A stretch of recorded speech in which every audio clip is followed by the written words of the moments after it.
I wish to extend a special welcome to all our visitors from across the region and Australia and New Zealand. This is the very first time I'm actually meeting you all on a PESA Plus engagement since I actually became Minister for Industry, Trade and Tourism over a year ago. And more importantly, whilst I am pleased to be amongst friends from the region, bound by a common goal to enhance trade and development for our nations and region, it is critical that I convey to you the concerns Fiji believes the region has with regards to PESA Plus negotiations.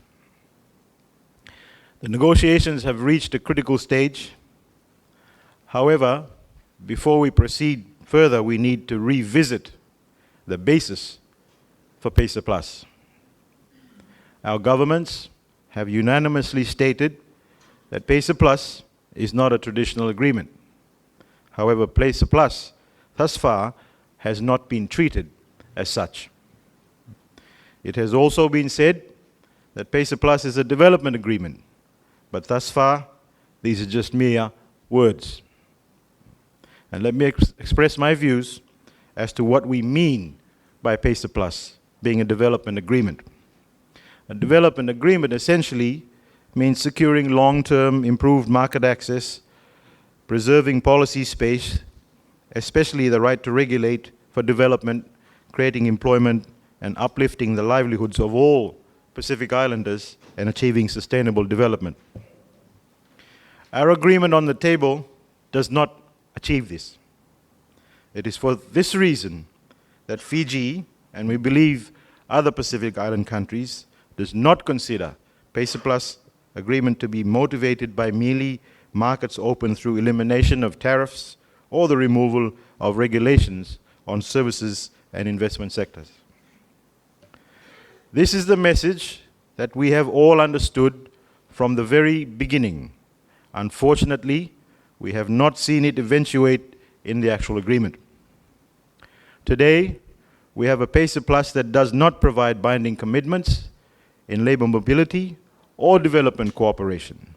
And furthermore, the Pacific parties are being pushed to give away their policy space, especially the right to regulate. The chapters on investment and service and general exceptions, for example, seek to constrain our policy space to the extent that we are no longer in control of our development. If this is the route we are taking, then I regret that Fiji may consider not committing to PESA Plus. And if we continue on this path, we need to reconsider the structure of PESA Plus. Essentially, we need to have an opt-out provisions for parties in relation to chapters on investment and services. Otherwise, we are wasting our time and resources in these negotiations. Ladies and gentlemen, it is for this reason that Fiji has emphasized the right to regulate in the negotiations, and it is our hope that the final outcome we would have it as an operative article. As stated earlier, it is always important to get back to the basics. PESA Plus is not mandated to be negotiated solely to an economic calculus to benefit the more competitive players. Rather, it is a means to deepen regional integration, and create opportunities for growth, create a strong regional economic bloc, and ultimately lead to a meaningful socio-economic development of our respective countries. These ideals will not be achieved if the PESA Plus seeks to tie our hands. We would like this agreement to be a living agreement that will stand the test of time without any country having difficulties implementing it. It is a legacy that all of us present here today that we should aspire to leave. It is in our best interests to ensure that current negotiations result in a long-term, predictable and sustainable foundation which leads to increased exports, job creation, poverty alleviation, and private sector growth amongst Pacific Island countries. Development should be at the core of PESA Plus, and that the final outcome should reflect this by taking into account the different levels of development between Australia and New Zealand on the one hand and the Pacific Island countries on the other, and also within the Pacific Island countries. Ladies and gentlemen, sub-regional integration processes should serve as a building block towards a wider Oceania integration, and it is my hope that an all-inclusive, development-friendly PACER Plus will help us achieve that goal. The guiding principles for PACER Plus negotiations clearly states that the parties need to be committed to sustainable development and the elimination of poverty in the Pacific region, and should encourage trade liberalization and economic integration in the Pacific region, with the view to the eventual full and complete integration of all sectors of our economies.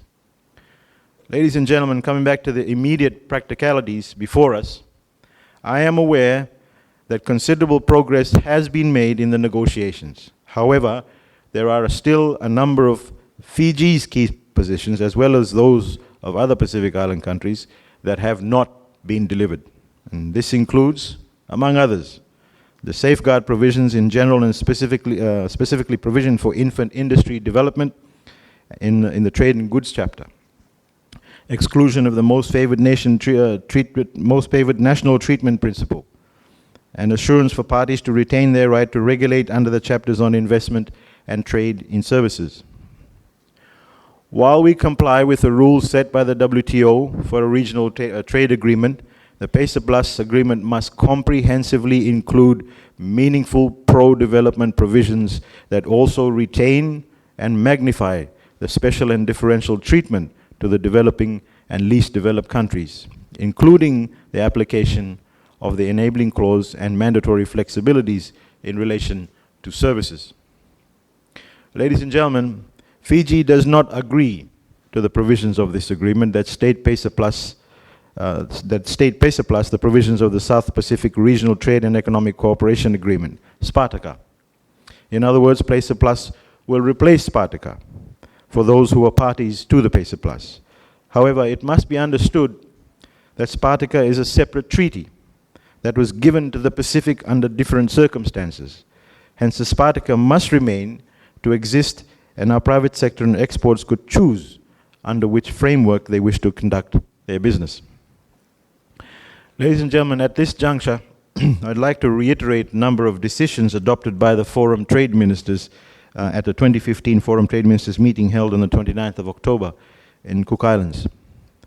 Firstly, while being committed to concluding negotiations by June 2016, all parties must be given sufficient opportunities for their concerns to be addressed through the negotiations, including bilaterally where appropriate.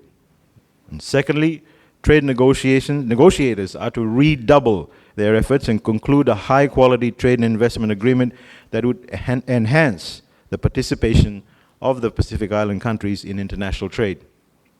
And thirdly, that further consultations with civil society organizations and the private sector be intensified at the national and regional level. In this regard, I note the 5th Non-State Actors Dialogue was held on the 4th and 5th of this month. I encourage the members participating in these negotiations, including the Office of the Chief Trade Advisor, which is the Secretariat for the Pacific Island countries, to take on board the concerns raised by the private sector and civil society and address them accordingly. While we appreciate the OCTA's input in the process, it is the Pacific Island countries who will be legally bound and required to implement the agreement, and therefore must own the negotiation process.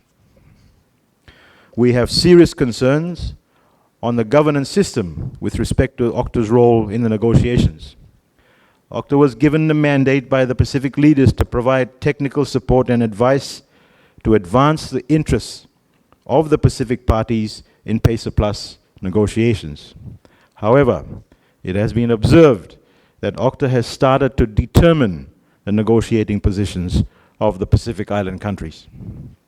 And it is my plea to OCTA to faithfully convey the Pacific's position to Australia and New Zealand, our negotiating partners.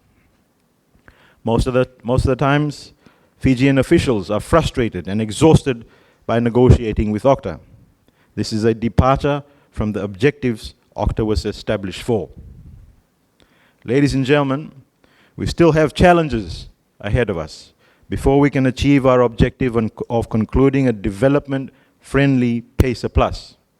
We need to tackle them to achieve our vision of securing the best result for our region for the sake of all our peoples. Whilst we can acknowledge we have come far in these negotiations, we are at a crossroads. Key countries of the Pacific may withdraw if our fundamental concerns are not addressed. I urge all parties to exercise maximum flexibility to ensure that all the concerns that are standing in the way to successfully conclude the negotiations are addressed amicably. Ladies and gentlemen, with these words, I declare the 13th round of PACER Plus negotiations open. Vinaka Votualevu, and thank you very much.